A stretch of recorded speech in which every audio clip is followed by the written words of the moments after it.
संतों की ऐसी विलक्षण हेतु की कृपा है कि ऐसे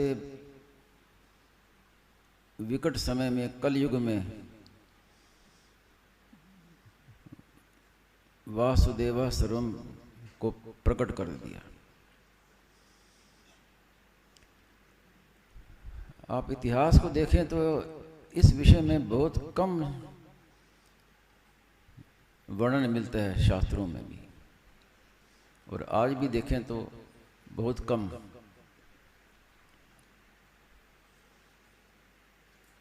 इतने रहस्य की बात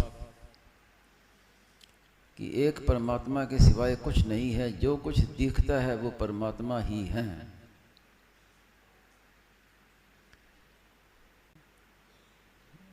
ये सबसे बड़ा रहस्य है, क्योंकि हमें नेत्रों से जो भी दिखता है तो व्यक्ति दिखते हैं, पशु पक्षी दिखते हैं, पदार्थ दिखते हैं।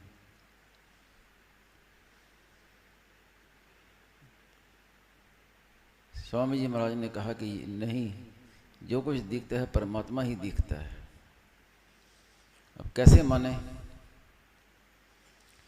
तो स्वामी जी महाराज ने इस बात को कई युक्तियों से, कई प्रकार से समझाया। लेकिन एक दिन जब ये गेहूं का उदाहरण मिला, उस दिन स्वामी जी महाराज बहुत प्रसन्न थे। जब मैं प्रातः गया तो स्वामी जी महाराज बहुत प्रसन्नता से थे कि भगवान की बड़ी भारी कृपा होगी, एक बढ़िया मिल गया दृष्टांत गेहूं का। और वास्तव में देखें तो बहुत ही ठीक सही बैठता है। गेहूं के खेत में देखें तो गेहूं का एक दाना भी अभी आया नहीं है, केवल घास ही घास है। लेकिन दूसरे आदमी को वो घास दिखती है, किसान को वही दिखता है गेहूं। कितना दृष्टि में फर्क है। अब दूसरा व्यक्ति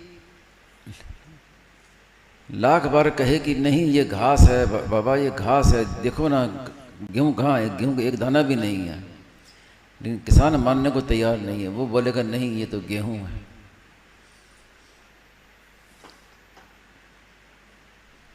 कोई गाय आती है खेत में चरती है तो वो कहता है दूसरे से कि भाई तुम्हारी गाय मेरा गेहूं खा गई।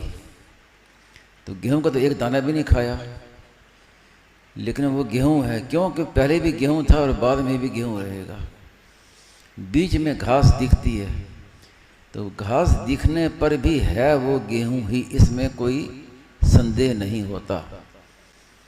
ऐसे ही कितने ही व्यक्ति, वस्तु, व्यक्ति दिख जाए, पशु पक्षी दिख जाए, संसार दिख जाए, लेकिन है वो परमात्मा ही।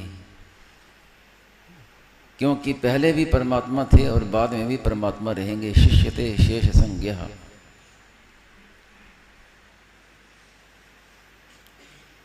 इसलिए संतों ने ये रहस्य प्रकट किया कि तत्काल भगवत प्राप्ति कैसे हो। जो ये वासुदेव सर्वम, ये तत्काल प्राप्ति है। दृष्टि बदलने में क्या देर लगती है, तत्काल दृष्टि बदलती है। 2 गिलास रखे हुए हैं, दोनों में पानी भरा पड़ा है। देखने वाला कहता है दोनों में जल है, लेकिन जिस व्यक्ति पर श्रद्धा है वो व्यक्ति कहता है कि नहीं, इस गिलास में तो जल है, इस गिलास में गंगा जी है। तो कहते ही उसकी दृष्टि बदल गई। अब उसकी दृष्टि सामान्य नहीं रही। जल का वो तो साधारण रीति से देखता है, लेकिन गंगा जी को सुनते ही कि ये गंगा जी है, उसके मन में एक श्रद्धा भाव, पूज्य भाव भर आता है। वो प्रणाम करता है, चरणामृत लेता है। केवल इसमें अब क्या देरी लगी, तत्काल प्राप्ति होगी उसको। अब गंगा जी को प्राप्त करने में उसे कितना दिन लगे, कितना समय लगा, बस उसने कहा और उसने मान लिया। जैसे पहले कहा कि 2 ही बातें होनी चाहिए, एक तो लगन हो, एक श्रद्धा हो। मन में लगन हो कि भगवान कैसे मिलें, और कहने वाले पर पूर्ण श्रद्धा हो तो वो कहते ही प्राप्ति हो जाती है। वो कहे कि ये नहीं, ये संसार नहीं है, ये तो परमात्मा ही है। अब इसमें क्या देरी लगी।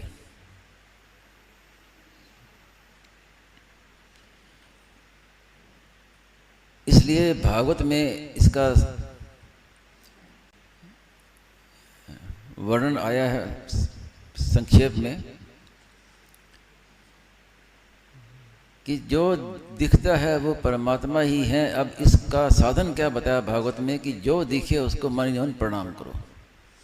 बाहर से प्रणाम करने में संकोच होता हो तो मन ही मन प्रणाम करो।